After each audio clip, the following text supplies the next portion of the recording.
Салтанат Найман. Менин сүйүүм. Жаш кезимен ата катуу тарбияда чоңойтtu. Апам жоош аял, атам өтө катуу адам. Дайыма сен кыз баласың, жакшы жүрүшүң керек. Сиңдилериң дагы сенин жолуң менен кетет. Кыз бала деген окубайт, мектепти бүтөөрү менен турмушка чыгыш керек деп көп айтат эле. Мектепте кароо сынак болобу, же кандайдыр спорттук оюндарбы атам мени жөнөтчү эмес. Классташтар топтолуп жасаган отурушту кыялданып эле калат элем. Мен дагы башка классташтарыма окшоп өзүмдү эркин алып жүргүм келчү. Бирок атамдын өтө каттуу кармаганынан өзүмдү эркин алып жүрүү бул жакта турсун. Үйдүн короосунан башымды чыгарбайм. Классташтарым дагы атамдын каттуу киши экенин билип, азыр мени эч жака чакырышпайт. 9-классты бүткөндө атамдан жашырынып классташтарымдын отурушуна бара коюп, атам билип калып, мектептин завучунун отуруш болгон үйгө ээрчитип келип, мени классташтарымдын көзүнчө уят кылганы аз келгенсип, классташтардын отурушун дагы бузуп кеткен. Классташтарым мектепти бүткөндө жогорку окуу жай жөнүндө кыялданышса, менде эч кандай кыялдануу болгон эмес. Апам байкуш бизди ээн эркин жүрүүбүздү каалаган менен, өзү коңшубуздун үйүнө чыга алчу эмес. Атам апамды дагы каттуу кармап, күн ара уруп турчу. Апам 5 баланы төрөгөн болсо дагы, өзүнүн ою эч качан болгон эмес. Атамдын пейилин билген коңшулар биздин үйгө кирбейт эле. Биз мектепке барып көчөгө чыгабыз. Апам байкуш дарбазадан араң башын чыгарчу. Атам бир ата бир энеден жалгыз. Чоң энем атамды жетелеп келип, ушул айылда жашаган чоң атама турмушка чыккан экен. Чоң энем кийин чоң атамдан 2 кызды болгон. Чоң атамдын башка баласы жок үчүн көзү өткөндөн кийин үй жайы атама калган. Мен кичинемден атамды жек көрүп чоңойдум. Себеби атам кичинекей 2 инимди эркелетип калганы болбосо, 3 кызына мээрим төккөн эмес. Аял затында үй чубардай мамиле кылчу. Эсинде бир жолу кыргыз тил сабактан атамдын мээрими деген темада сочинение жазып, мен эмне деп жазарымды билбей, эжеке атанын мээрими кандай болот деп сураганымда, Гүлнара эжеке эмне деп жооп берерин билбей, оор үшкүрүп койгон. Классташ кыздарым атасы жөнүндө сыймыктанып айтышса, мен өз атамды ошолордун атасынын ордуна коюп элестетип отурчумун. Эсинде бир жолу мектептин завучу Ажар эжеке атамды мектепке чакыртып, кыздарыңызга каттуу тийбең деп айтканда, силер мектепте сабак берүүнү билгиле, мен үйдө кандай тарбия берем өзүм билем деп тополоң кылып кеткен. Ошондон кийин биздин көрүп аткан кордугубузга эч ким аралашпайт эле. Себеби мектептен кеч келсем, кыздар менен сүйлөшүп калсам дагы атам мени урчу. Эгер аттан жыгылып, кийин инсульт болуп калбаганда, мен айла жоктон Москвага келип, айылдан эч жака чыкпаган кыз алданып, өз баламды бирөөгө берип, мынтип темир тор артында отурбайт элем. Бир күнү атам үйгө чоочун аялды ээрчитип келди. Баарыбыз дасторкон башында отурганыбызда, бул силердин экинчи апаңар, баарыңар апа дейсиңер, бирөөңөр жаман сүйлөгөнүңөрдү укпайын деп, ээрчитип келген аялды биз менен тааныштырды. Түнү ошол аялды ээрчитип башка бөлмөгө кирип кеткен атама, апам эч нерсе дей албаганы менен, ошол күнү түнү менен ыйлап чыкты. Байкуш апам, төркүнү дагы алыста. Атама баш көтөрүп сүйлөгөнүн көргөн эмесмин. Эртеси күнү жаңы алган аялына, мен талаага барып келем, сен зерикпей отуруп тур деп кеткен атамдын жүрөгү кармап жыгылып, инсульт болуп ооруканага жеткирилгенин угары менен, экинчи аялы көздөн кайым болуп жок болуп кетти. Биз начар жашайбыз деп айтпайм. Эл катары жашообуз бар болчу. Атамы дарылатабыз деп колдо бар малды саттык. Атам жаш бала сыяктуу сүйлөй албай, бир жак каптал иштебей калган. Бир күнү атамды көргөнү апамдын туугандары келди. Ошол убакта биздин кыйналып атканыбызды көрүшүп, кызың мектепти бүтүп бекер жүрөт экен, Москвага жөнөт. Иштеп атасынын дарысына акча таап турса дагы жардам болот. Эч кимиңер иштебесиңер, кантип тирилик кыласыңар деп айткан таэжемдин сунушу менен мен Москвага бармак болдум. Эгер атам оорубаганда, мен мектепти бүткөн убакта келип жаткан жуучуларга атам макул болуп, мени турмушка берип жибермек. Себеби атам кыз сактагыча туз сактаган жакшы. Кыз бала мектепти бүтөөрү менен турмушка чыгыш керек деп көп айтат эле. Москвага билетти каяктан алабыз деген апама, кызын Москвага барганда иштеп берет. Мен билетин алып берип турайын деди таэжем. Апамдын төркүнү кирип кеткенден кийин 4 күн өтүп, мен таэжемдин келини менен Москвага жөнөдүм. Бизди таэжемдин уулу бөлүм аэропорттон тосуп алды. Айылдан башка айылга чыкпаган Москва мен үчүн өтө чоң шаар көрүндү. Эсинде биз жаңы келгенде бөлөм магазинден көп банан алса таң калганмын. Бизде бирөө 20 сом. Бирок аны дагы жеп көргөн эмес элем. Бөлөм жеңем экөөбүздү тең өзү иштеген жерге жумушка орноштурду. Бөлөм дворник, биз подъезд жууйбуз. Мен Москвага кетип атканымда апам жеңеңдин айтканын кыл, жакшы иште деп жөнөткөн. Мен өзүм кичинекей болуп алып, өзүмүн подъездимди жууп, эртерээк бүтсөң квартирага барып, бөлөм менен жеңем киргиче тамак кылып, кирлерин жууп коет элем. Тилекке каршы биз Москвага келгенибизге 20 күндөй болгондо, азыр нан алып келе коеюн деп магазинге кеткен бөлөмө чагылган түшүп, бул жарык дүйнө менен кош айтышып кетти. Бөлөмдүн сөөгүн айылга жеңем алып кеткенден кийин мен Москвада жалгыз калдым. Квартира 2 бөлмөлүү. Бир бөлмөдө бөлөм, жеңем, Курал аке, мен жашайт элек. Экинчи бөлмөдө квартираны ижарага алган эрди катын жашайт. Күйөөсү экөө тең эрте кетип кеч келчү. Бир күнү менден 5 жаш улуу, бир комнатада жашаган Курал акенин «Гүлай, мен продукт алып келейин, сен тамак кыл, экөөбүз чогуу тамактаналы. Баары бир экөөбүз тең тамак кылат экенбиз» деген сунушуна макул болдум. Мен иштен эртерээк келип тамак жасап коем. Курал ака киргенде экөөбүз чогуу тамактанабыз. Күндөн күнгө экөөбүз жакын болуп, мен ага өзүмүн жашоом жөнүндө айтып бердим. Сен Кыргызстанда жүргөндө айылдан чыккан эмес турбайсыңбы? Мен өзүм сени шаар айлантам деп, дем алыш күндөрү Курал аке мага шаар көрсөтүп жүрдү. Квартиранын ээси дагы квартирант алышыбыз керек деп жарыя бергенин айтканы менен эч ким келбей, бир бөлмөдө Курал аке экөөбүз жашап жүрдүк. Гүлай мага сага окшогон айылдан чыкпаган, жоош кыздар жагат. Мен сени жактырып калдым. Сага үйлөнөм деген Курал аке. Экөөбүз мурдагыдан дагы жакын болуп, кыз жигитке айландык. Курал аке кандай десем, орто бойлуу, кара тору, көзү жымшык, бирок жылдыздуу бала. Бир күнү досторум менен кафеге бардым деген Курал аке арак жыттанып келди. Гүлай, мен сага ашык болуп калдым. Сага үйлөнөм. Мага сендей аруу, таза кыз керек деп кулагыма шыбырап аткан. Бир мезгилде кулагыма тилин киргизип салса, чоочуп кеттим. Чоочуба жаным, менин кичинекейим деп эркелеткени мага жагып атканы менен, тилим кулагыма киргизген сайын кытыгым келип, өзүм да алып качып аттым. Каякка качасың? Сага азыр жагып калат жаным, качпа, деп моюндарымды өпкүлөй баштады. Алгач итиркейим керип түрткүлөп атканмын. Кийбейм жаным, жөн гана өптүрөсүңбү деген Курал акенин сөзүнөн улам, унчукпай жатып калдым. Курал аке менин жашоомдогу мени өпкөн биринчи эркек эле. Аны өзү дагы билет болчу. Гүлай жаным, менин көкүрөктөрүмө өпкүлөчү деген Курал акеге жиндисизби уялам десем. Сен менин болочоктогу өмүрлүк жарым болгондон кийин эмнеге уяласың? Аялы ушинтип уялам дей берсе, эркек башка аял алып алат деген Курал акенин сөзүнөн көз алдыма атамын экинчи аял алып алганы. Апамдын түнү менен ыйлап чыкканы тартыла түштү. Курал аке мени сүйөт. Ар дайым бир эркектин колу тийбеген таптазам деп эркелетет. Менин болочоктогу күйөөм болгондон кийин мен айтканын кылбасам, башка кыз таап албасын деп, унчукпай Курал акенин айтканын кыла баштадым. Мойнуму өпкүлөө эми деп аткан Курал аке тура калып, мени жаткырып, намысыма тийип койду. Кандай болгонун өзүм байкабай калдым. Ыраазымын сага деп, менин бетимден өп, кабатыр болбо, мен сага үйлөнөм, мен сени таштап кетпейм деп мени кучактап жатты. Ошол күндөн баштап Курал аке экөөбүз эрди катындай бир төшөктө жатып жүрдүк. Комната кылып берин бизге, башка квартирант албаң. Мен Гүлайга үйлөнөм. Кокус эркек квартиранттар келсе, кызганып жүрбөйүн деген куралга квартираны ижарага алган хозяин макул болду. Айылда эч ким менен сүйлөшпөй, Москвага киргениме 1 ай болуп атканда эле, мени сүйөм деп айткан, өзүндөн 5 жаш улуу Куралга ишендим. Экөөбүз алгач бактылуу жашап, келечекке пландарды коюп атканбыз. Мен сага үйлөнгөндөн кийин сен үйдө отурасың, мен сени багам, мага төрөп берсең болду деген Курал күн өткөн сайын өзгөрө баштады.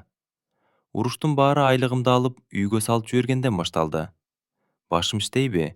Комнатаны мен жалгыз төлөймбү? Акчаңын баарын салбай, алып койбойт берең деген Куралга өзүңүз мен сага үйлөнөм, комнатаны өзүм төлөйм дедиңиз го? Атам ооруйт. Дарысына акча салышым керек болчу. 23 000 айлык алдым. 3 000 алып калып, калганын салдым десем, менде акча жок азыр деп, мени иттей сөгүп салды. Көрсө Курал менин көңүлүм айданып, кусуп атканымды байкап калып, эптеп уруш таба албай турган экен. Мен аңкоо аялдар боюнда болуп калганда кусат экенин билбей, ашказаным ооруп калды деп жүрө берипмин. Бир күнү адаттагыдай эрте кетпей, ашказаным ооруп, алым куруп төшөктөн турбай калдым. Ошол күнү ишке чыкканы дагы алым жок болчу. Ишке барбайсыңбы деген куралга ооруп атам. Турсам көмүрүм айланып атат дедим. Мен анда ишке жөнөйүн. Сен ишиңдегилерге ишке чыкпай турганына чалып айтып кой. Тур, мен бетимди жууп чыккыча, сен тамак салып бер деп, курал жуунганы ваннага кирип кетти. Ал курулушта иштейт эле. Араң зорго туруп, контейнерге салынган тамакты куралдын рюкзагына салып атканда, рюкзактын ичинен колума бир телефон уруна калды. Эмне болгон телефон экен деп алсам, куралдын телефону экен. Көрсө, куралды 2 телефон иштетип жүрүптүр. Кызыгып ачып карасам, экранында той көйнөк кийип турган кыз менен калпак, костюмшун кийген куралдын сүрөтү турат. Дагы эмне бар экен көрөйүн деп аракеттенген менен телефондун паролун билбей баскылап атсам, курал жуунуп чыгып калды. Эй, эмне чукулап атасың деп башыма бир койгон курал телефонду колуман алып койду. Телефондун экранында сиз менен турган ким? Карындашыңызбы деп куралдан жаман оюм жок сурадым. Кандай карындашым болот? Карындашымдын тоюнда мен ушинтип жасанып алмак белем. Карындашым эмес, бул аялым деген. Куралдын сөзүнө алгач маани бербепмин. 2 балам бар. Аялым экинчи баламды төрөгөнү айылга кетип, жакында уул төрөдү деп айтканда, аялым бар дейсизби? Кандайча аялыңыз бар? Мен анда киммин деп куралдан сурасам, исенби, сен эч ким эмессиң, өзүң менин аялым деп ойлодуң беле? Деген куралга жакындап, кызыксыз го, кеч эле сүйөм, сага үйлөнөм деп атат элеңиз, десем, бар жоголчу, башым оорутпай. Сага окшогон кыздардын далайын көрдүм. Ар бир сүйөм деген кызга үйлөнө берсем, хо-хо, анда канча аялым болот деп мени маскарлагансып күлөт. Эми мен эмне кылам? Мен кантип үйөгө тием? Атам билсе өлтүрөт деп ыйлап жибердим. Эмне ыйлайсың? Оозуңу жап, энең дурайын өңгүрөп ыйлаган. Азыр бир коюп, сүрөтүңдү дубалга түшүрө коем. Сени мен зордоп жаттымбы? Алам десем, алат экен деп ишене бересиңби? Сени эмне кылам итирейтип? Бүрсүгүнү квартплат бүтөт. Мен иштеген жериме жакын жерге көчүп кетем. Сен дагы өзүңө квартира таап ал деп, рюкзагын көтөрүп ишине кетип калды. Мен эмне кылаарымды билбей калдым. Ал мезгилде боюмда бар экенин билбей, ашказаным ооруп атат деп ойлогонмун. Курал кечинде киргенде сүйлөшүп көрөйүн. Балким мен ооруп атам десем, ачуу үстүндө айтып койгондур деп куралды күттүм. Себеби атам апам оорудун десе жиндей берчү. Мен дагы куралды атамдай ойлодум. Тилекке каршы ошол күнү курал келген жок. Эртеси ооруганыма карабай ишке чыктым. Кечинде иштен келип тамак жасап атсам, курал жумуштан келип шашылып кийимдерин жыйнай баштады. Каякка жөнөдүңүз? Тамак бышайын деп калды. Бир аз эс алып туруң, тамак бышканда сизди чакырам, десем, супсак, тамагыңды өзүң иче бер. Мен сага айтканмын, башка квартирага чыгам деп.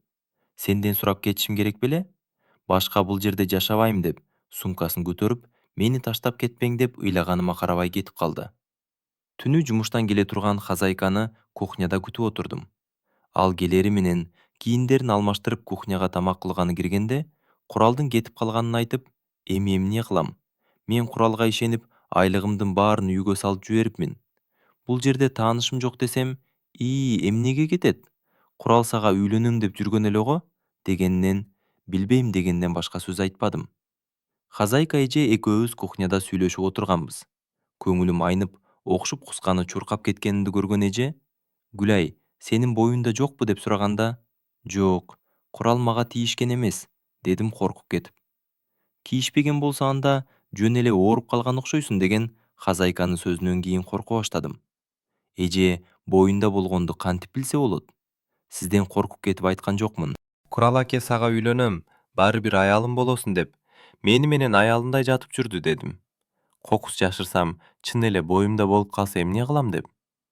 Азыр тамакка суу куюп коеюн, эшикке чыгып аптекадан тест алып келебиз деген эженин сөзүн уксам дагы тест эмне экенин билбедим. Тамагына суу куюп, эшик караңгы экенине карабай, хозяйка эже экөөбүз ээрчишип аптекадан тест алып келдик. Эже тестти кантип колдонот экенин мага түшүндүргөндөн кийин тестти текшерип көрдүм. Тестти көргөн хозяйка эже, Сенин боюнда бар турбайбы дегенде. Эми эмне кылам деп коркуп кеттим. Туруптур азыр деп. Кеч болгонуна карабай эже Куралга телефон чалды эле. Куралдын эмне дегенин уккан жокмун. Бирок хозяйка эженин Кудайдан коркпогон адам экенсиң, шашпа, эртең сени милицияга берем деп урушуп атканын уктум. Өлүгүңдү көрөйүн кодурайган кодо. Жымшык кейпиң өчкүр деп сүйлөнгөн хозяйка эже, бул Куралдын бети жок экен. Боюнда болмоктон болсун, менин ишим канча деп койду. Эркектердин бетинде түгү бар деп бекер айтпайт. Эми эмне кыласың? Алдырсаң төрөбөй калышың мүмкүн. Төрөп балаңы жакшы үй бүлөгө бересиңби дегенде, ойлонбой макул болгону менен өзүм Куралга чалып сүйлөшүп көрмөк болдум. Бирок Куралдын телефону өчүрүлгөн экен. Балким сизге кызыктай угулар. Мен бир дагы социалдык тармакка катталган эмесмин. Айылда атам телефон алып берген эмес. Москвага келгенде бөлөм берген телефонду иштетет болчумун. Азыр жарыя берем деп телефонун чукулаган хозяйка эже Инстаграмдан жакшы үй бүлөгө төрөсөм берем деп жазып койдум деп айтты. Эртеси күнү Куралга чалдым. Тилекке каршы телефону өчүк экен. Ошол боюнча Куралдын телефону жанган жок. Хозяйка эже экөөбүз Куралды иштеген жерине издеп бардык. Бирок ал жердеги бирге иштеген балдар Куралдын Кыргызстанга кетип калганын айтышты. Менин квартплатам бүткөндөн кийин бараар жерим жок. Хозяйка эженин сунушу менен Рогожский балдагы хостелге күндө акча төрөп жашоо үчүн жайгаштым. Себеби хозяйка эже комнатаны башка адамга бербесе, квартплат төрөй албай кала турганын айтты. Токсикозум катуу болуп жумуштан дагы чыгып алдым. Чоң Москвада эч бир таанышым жок. Же регистрациям жок. Жалгыз калган элем. Бөлөм регистрацияңды жасатып берем деп бирөөгө берген. Көп өтпөй кырсык болуп, ошол боюнча регистрация кимде экенин билбей ала албай калдым. Мен хостелде жайгашкандан кийин 2 күн өтүп, телефонум шыңгырап калды. Чоочун номерди көрүп, Курал башка номерден чалып атат окшойт деп шашылып, телефонду көтөрсөм, саламатсызбы? Мен реклама боюнча чалып атканмын. Жолугуп сүйлөшсөк болобу деген кыргыз кыздын үнү чыгып калды. Макул, бирок мен Москваны жакшы билбейм. Азыр хостелде жашап атам десем, адресиң айт. Азыр жолдошум экөөбүз барабыз дегенинен мен хостелдин адресин билбейт элем. Хозяйка эжеге чалып сурап, мага чалган эжеге адрести WhatsApp'тан жөнөтүп койдум. Арадан 2-3 саат убакыт өтүп, биз келдик чыгасыңбы деп чалган эжеге жолуккан чыксам, ак машинада күйөөсү экөө келишиптир. Менин атым Аида. Бул менин жолдошум Эркин деп өзүн тааныштырган эже менен машинада сүйлөшүп отурдук. Аида эже мага, биз көп жылдан бери балалуу боло албай атабыз. Балаңды бизге төрөп бер деп сунуш киргизип калды. Алар Москвада көп жылдан бери жашайт экенин, көп жылдан бери балалуу боло албай атканын айтып, ошол эле күнү өздөрүнүн квартирасына көчүрүп кетишти. Мен атам ооруйт. Ай сайын акча салып турушум керек. Алар менин боюмда болуп калганын билбейт экенин айтканымда, бизге төрөп бер деген Аида эже менен Эркин ака ай сайын мага 20 миңден берип, мен ата-энеме салып турмак болдум. Алар мага 6 ай 20 миңден берип, мен ата-энеме салып турмак болдум. Алар мага 6 ай 20 миңден берип, мен ата-энеме салып турмак болдум. Алар мага 6 ай 20 миңден берип, мен ата-энеме салып турмак болдум. Алар мага 6 ай 20 миңден берип, мен ата-энеме салып турмак болдум. Алар мага 6 ай 20 миңден берип, мен ата-энеме салып турмак болдум. Алар мага 6 ай 20 миңден берип, мен ата-энеме салып турмак болдум. Алар мага 6 ай 20 миңден берип, мен ата-энеме салып турмак болдум. Алар мага 6 ай 20 миңден берип, мен ата-энеме салып турмак болдум. Алар мага 6 ай 20 миңден берип, мен ата-энеме салып турмак болдум. Алар мага 6 ай 20 миңден берип, мен ата-энеме салып турмак болдум. Алар мага 6 ай 20 миңден берип, мен ата-энеме салып турмак болдум. Алар мага 6 ай 20 миңден берип, мен ата-энеме салып турмак болдум. Алар мага 6 ай 20 миңден берип, мен ата-энеме салып турмак болдум. Алар мага 6 ай 20 миңден берип, мен ата-энеме салып турмак болдум. Алар мага 6 ай 20 миңден берип, мен ата-энеме салып турмак болдум. Алар мага 6 ай 20 миңден берип, мен ата-энеме салып турмак болдум. Алар мага 6 ай 20 миңден берип, мен ата-энеме салып турмак болдум.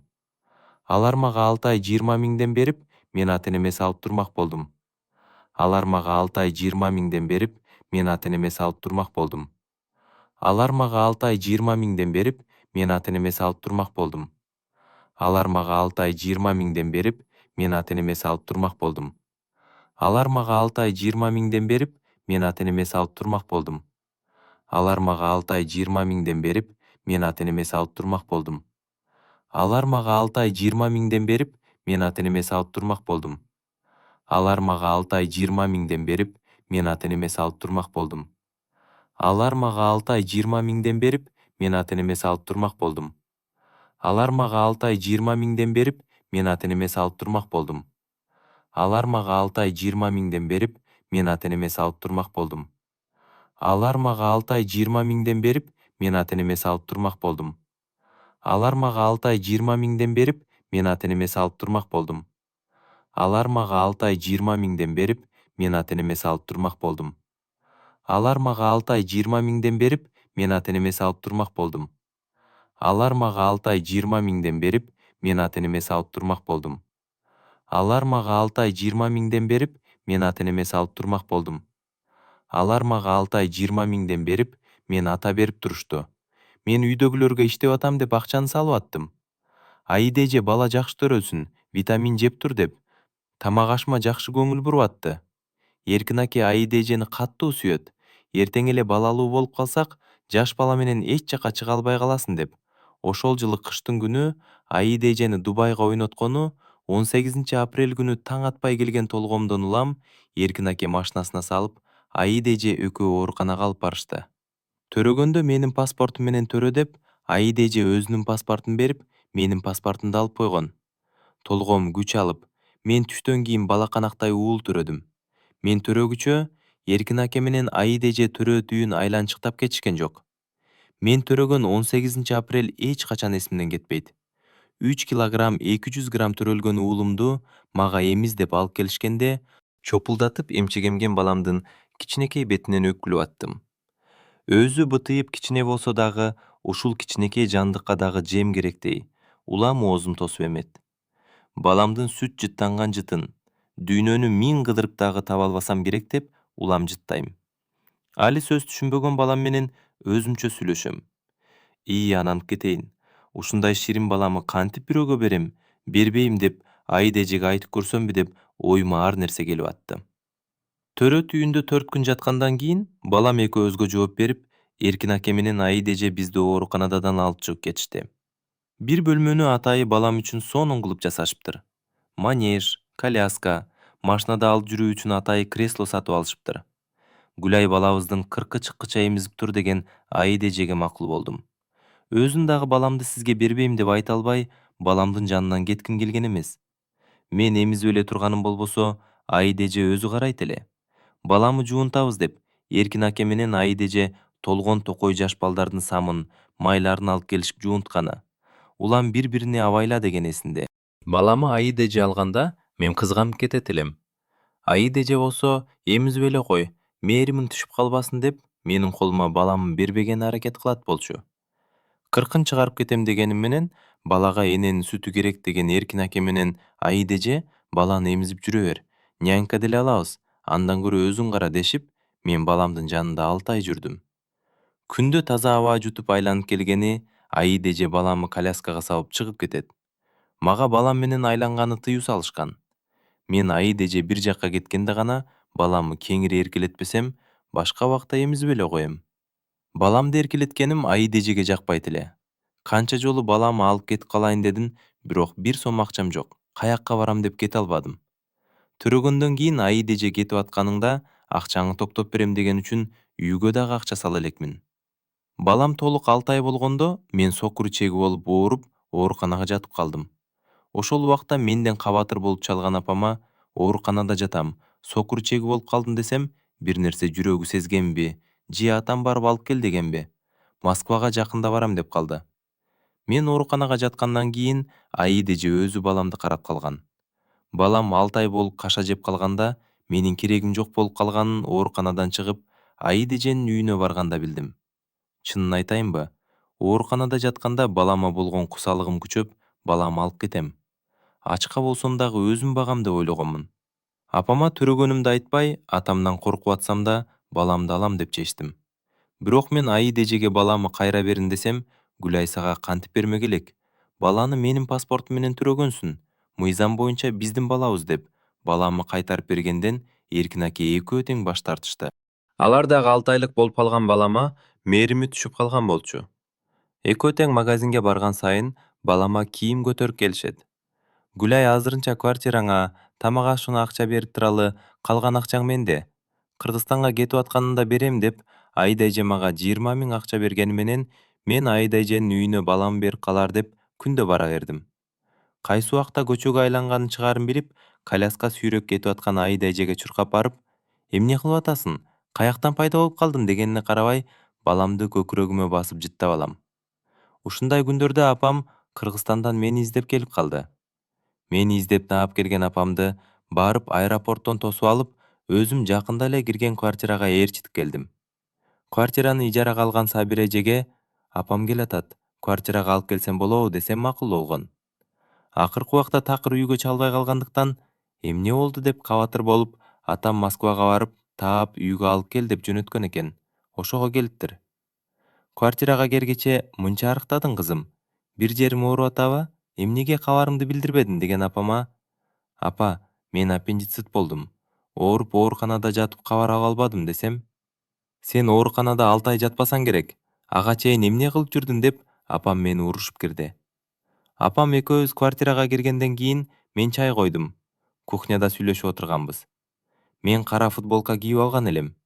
Баламды эстеп куса болуп атканымабы? Апам менен сүйлөшүп отурганда көкүрөгүмдөн сүт ийип кетип кетти эле. Аны көрүп калган апам, эмнеге көкүрөгүнөн сүт чыгып атат? Тынчылыкпы көрсөт дегенден, жок апа, кандай сүт болот деп көкүрөгүмдү бекитип көрсөтпөгөнү аракет кылдым. Бирок апам ой боюма койбой көкүрөгүмдү кармап көрдү. Мен сага жаш баламынбы? Көкүрөктөн жөндөн жөн сүт чыкпайт. Эмне болгон сүт? Сен төрөдүңбү? Төрөгөн адамдан сүт чыгат. Кана балаң деп сураган апама башымдан өткөн окуянын баарын айтып бергени мажбур болдум. Менин айтып бергендеримди унчукпай уккан апам сүтүмдү саап жибер. Ай акмак кыз. Атаң билсе экөөбүздү тең өлтүрөт. Эми эмне кылабыз? Деп мени урушуп кирди. Апам Москвага биринчи келгенге акырын сүйлөш керек экенин билбей катуу бакырып урушуп аткан. Апам ачуу үстүндөбү, же жат адамга айтсам боло берет дедиби? Сабира эжеге менин башымдан өткөн окуяны айтып берди. Балаңды берип койсоң, кийин сени милицияга берсе, сени камап коет. Азыр балаңды алган үй бүлөөгө баргыла. Мен дагы силер менен кошо барам. Сурап көрөлү. Балким балаңды берип калар деп айткан Сабира эжеге макул болуп, үчөөбүз Аида эженин квартирасына бардык. Биздин келээрибизди күтпөгөн Аида эже эмне болду дегенсип, үйгө киргиле деп үйүнө киргизди. Аида эже менен апам сүйлөшүп, кызым адашып баласын берип коюптур. Неберемди береми, небереми алып кеткени келдим деп айтканда, мыйзам боюнча бала меники. Документинде мен апа катары көрсөтүлбөмүн. Дагы бир жолу тынчымды алсаңар, силердин үстүңөрдөн арыз жазам деди. Сөзгө аралашкан Сабира эже Аида эжеге жакшылап түшүндүргөнгө аракет кылса да, менин баламды бир жолу көрүп алайын дегениме дагы көнбөгөн Аида эже бизди үйүнөн чыгарып салды. Аида эженин үйүнөн чыккандан кийин Сабира эже, азыр Аида арыз жазып койсо, бирөөнүн паспорту менен төрөгөнүңдү милиция билсе, сени камап коет. Андан көрө азыр барып милицияга баламды бербей атат деп, сен биринчи арыз жаз. Ошондо кийин сен камалбайсың дегенинен үчөөбүз ээрчишип милицияканага жөнөдүк. Апам экөөбүз тең орусча билбейбиз.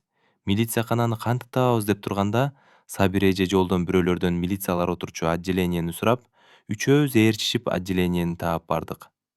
Кандай иш менен келдиңер деген дежурный милицияга. Бул кыздын баласын бирөө алып бербей атат. Арыз жазганы келдик деген. Сабира эженин сөзүнөн кийин үчөөбүздүн паспортубузду сурап, фамилиябызды жазып алып, сумкаларыбызды текшерген милиция бизди ичкери киргизди. Ичкери киргенден кийин дагы дежурный милицияга барып, баламы бирөө алып бербей атканы үчүн арыз жазганы келгенибизди Сабира эже айтканда, дежурный милиция бизге ак барак менен ручка берди. Эмне деп кантип жазарыбызды билбей атсак, Сабира эже дежурный милициядан кантип, кимдин атына жазарыбызды сурап келди. Сабира эже кантип жазыш керек экенимди айтып берип атты. Мен арыз жаздым. Арызды дежурный милиция алгандан кийин туруп тургула кетпей деди. Макул күтөбүз деп үчөөбүз күтүп отурдук. Арадан жарым саат өтпөй, мени тергөөчү өзүнүн кабинетине чакырды. Мага берип аткан суроолоруна түшүнбөй атканым үчүн атайы котормочу чакырып, котормочуну 1 сааттай күтүп калдык.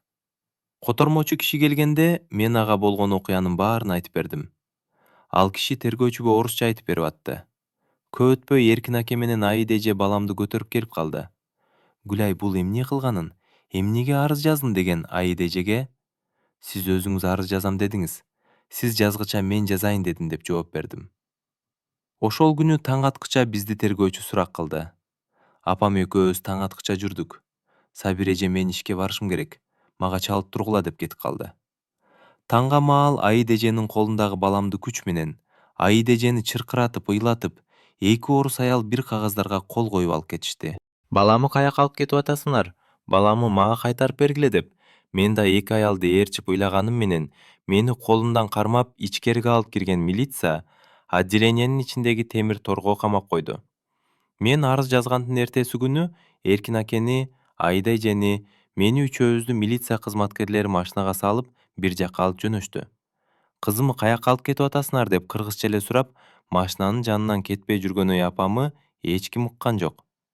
Үчөөбүз машинада келатканда биз менен келген милиция үчөөбүздүн өз ара сүйлөшкөнүбүзгө тыюу салган үчүн үчөөбүз тең сүйлөшпөй келдик. Бизди 5 кабаттуу имаратка алып келишип, экинчи кабаттагы бир бөлмөдөгү темир торго үчөөбүздү тең киргизип коюшту. Жаныбызда милициялар карап турушту. Көп өтпөй желбеге кара нерсе жамынып келген киши бир нерселерди сурап аткан. Эркин аке менен Аида эже орусча билгени үчүн жооп берип атты. Көп нерселерди кагазды карап окуган сот столду тарс уруп чыгып кетти. Мен эмне дегенин түшүнгөн жокмун. Азыр бизди бошотуп жиберер деп ойлогонмун. Бирок соттун сөзүнөн кийин Аида эженин ыйлап жибергенин көрүп, эмнеге ыйлап атат экен деп таң калдым. Алгач Эркин акенин колуна наручник салып алып чыгып кеткен милиция кызматкерлери көп өтпөй Аида эже экөөбүзгө наручник салып алып кетишти. Эркин акени алып кетерде Аида эжеге карап, жаным, өзүң карма, бул Аллахтын сыноосу. Кандайдыр бир жерде ката кетиргенбиз. Ошол катабыз эми мынтип сыноо болуп келатат деп, Аида эженин бетинен өөп кеткен Эркин акенин жүзүн көрүп, менин дагы ыйлагым келип кетти. Сыртта турган чоң машинанын ичине Аида эже экөөбүздү салып, машина бизди бир жакка алып жөнөдү. Бизди салып келген машина Жашыл дарбазадан кирип, ал жерден чыккан эки аял Аида эже экөөбүздү ичкери алып кирип кетишти. Киргенде эле кичинекей бөлмөгө экөөбүздү жалгыз калтырып, сыртка чыккан милициянын кеткенине көзү жеткен Аида эже мага карап акырын сүйлөй баштады. Гүлай, эмне кылып койдуң? Балаңы бербейт экенсин башында ойлонбодуңбу? Эми кимдин тилине кирип арыз жаздың? Эми бала сага да, мага да жок. Соттун чечими менен бала балдар үйүндө боло турган болду. Баланы төрөбөсөм дагы 6 ай багып мээримим түшүп калган. Баламдан ажыроо мен үчүн кандай оор экенин билип атасыңбы? О, Кудайым, кайсы жерде туура эмес кылган катам үчүн бирөөнүн баласына жалдыратып, ал баланы өзүң бизге берип, мен өзүмдү эне катары сезип, балага мээримим түшүп калганда кайра алып койдум. Бардык көрсөткөн сыноомо чыдайм, бирок бул сыноомо чыдай албайм. Башында баланы бербей койбойт белең. Бергенден кийин эмнеге алып койдум деп. Аида эже жер тепкилеп ыйлай баштады. Мен ошол мезгилде эмне болуп атканын дагы сезген жокмун. Бизди алгач жуунтуп, кийин доктордун көзөмөлүнөн өткөргөндөн кийин, бир аял экөөбүз менен тең сүйлөшкөн аракет кылды. Алгач бир бөлмөдө Аида эже менен сүйлөшкөн аялга Аида эже ыйлап бир нерселерди айтып берип атты. Кийин ал аял мени алып кирип сүйлөштү эле. Мен такыр сөзүнө түшүнгөн жокмун. Экөөбүздү эки башка жакка алып кеткен милиция мени кичинекей бөлмөгө киргизди. Алып кетип атканда жөн алып кетпей, улам стоять, направо деп кыйкырган милициянын сөзүнө түшүнбөсөм, дубинка менен далга бир коюп түшүндүрүп атты. Мен кирген кичинекей камерада жалгыз өзбек улутундагы кыз бар экен. Мен камерага киргизилгениме 1 саат болбой, шарактап эшик ачылып, бир топ эркек аялдар микрофон, камераларын көтөрүп киришти. Менин сөзүм жанымдагы өзбек кыз которуп берип атты. Өздөрүн укук коргоочу, журналист деп тааныштырган адамдардын алгачкы суроосу: эч жериң оорубай атабы? Жакында операция болупсуң. Кандай кыйынчылыктар бар деген суроо болду. Көкүрөгүм ооруп, температура чыгарганы болбосо, башка эч жерим ооруган жок. Көкүрөгүм чыдатпай атат деп, сүт толуп оорутуп аткан көкүрөгүмдү укук коргоочуларга көрсөттүм. Жанымдагы өзбек кызга бир нерсе деп атышкан укук коргоочулардын сөзүн. Ал мага сүтүңдү мына кружкага саап турушуң керек экен. Эмнеге сен үйрөтпөдүң деп мага айтып атышат. Мен өзүн төрөй элек болсом, билбедим кантип сайет экен деп өзбек кыз мага которуп берди. Укук коргоочулар балаңдын атасы Кыргызстандын кайсы айылынан болот деп сурады эле. Чынын айтсам билбейт элем. Билбейм деп жооп бердим. Эмчегиңди мынтип саагын деп мага үйрөтүп атышты. Андан көп өтпөй өзүн адвокатмын деп тааныштырган киши котормочу менен келип, мени милиция кызматкерлери адвокатка жолуктуруу үчүн бир бөлмөгө алып келишти. Мен ооруп ооруканада жатып калган үчүн баламды ошол үй бүлөгө убактылуу бердим эле. Ал үй бүлө менин досторум болот. Мен баламды саткан эмесмин деп, тергөөдө жооп бер деп мага адвокат сөз үйрөтүп атты. Адвокаттын айтуусу боюнча, мен арыз жазганда, мен ооруканада жатканда жаңы төрөгөн баламды уурдап кетишти деп, Сабира эженин айтуусу боюнча арыз жазган экенмин. Мен да, апам да мыйзамды билбесек, Сабира эже баламды уурдап кетти деп жазсаң, сен жазаланбайсың деген. Айда эже экөөбүздү эки башка камерага камаган. Себеби экөө сүйлөшүп албасын деп ойлошкон окшойт. Мен баламды уурдап кетти деп арыз жазгандан кийин Эркин аке менен Айда эже өзү баласын сатам деген.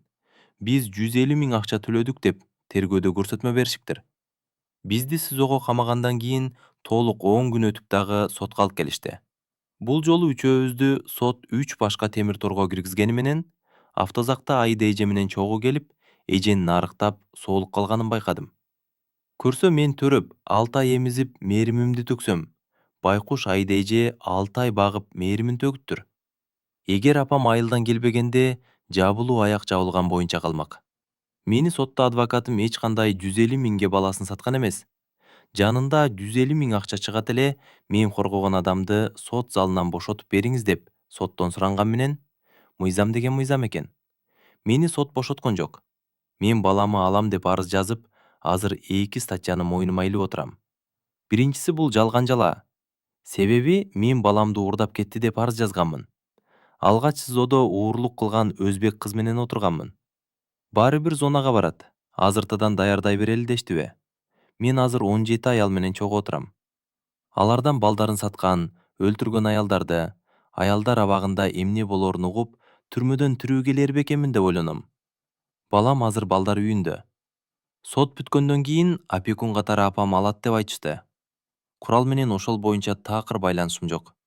Эжелер, сиңдилер сага үйлөнөм деген бала эч качан төшөккө сүйрөбөйт экенин мен кеч түшүндүм. Сенсиз жашай албайм деп атса дагы, үйүңө алып бар, аял кылып ал дегиле. Мага окшоп аялы бар адамга алданып калбагыла. Аллахым баары бир зынанын жазасын берет экен. Эч качан адашпаңыздар. Бирөөгө азап берип, өз баласынан өзү отказ кылган эркектер кайтар дүйнө экенин унутпаңыздар деп оор улутнук сүйлөгөн каарманым сөзүн бүтүрдү.